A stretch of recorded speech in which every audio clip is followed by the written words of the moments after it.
Atypique qui s'est présenté aujourd'hui dans le box, un ingénieur en télécommunications de 50 ans qui a passé 18 mois en Syrie avec ses deux fils qui étaient alors âgés de 18 et 15 ans. Cet homme a visiblement occupé un poste important au sein de l'État islamique puisqu'il se vantait sur des écoutes téléphoniques d'être le directeur des télécoms à Raqqa.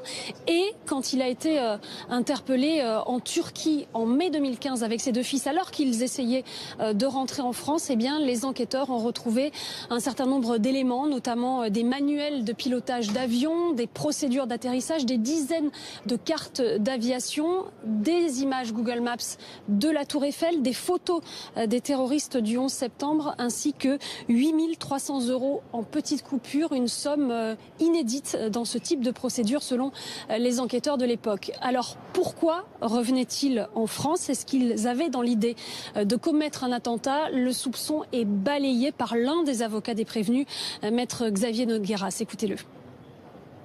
Si le choix du juge d'instruction ou du procureur de la République, du juge d'instruction, c'est de les juger aujourd'hui devant le tribunal correctionnel, et on sait la crispation des autorités aujourd'hui et la prudence avec laquelle ils examinent et la rigueur avec laquelle ils examinent ces dossiers, si on est devant le tribunal correctionnel, c'est qu'on n'est pas dans le cadre d'un projet de passage à l'acte.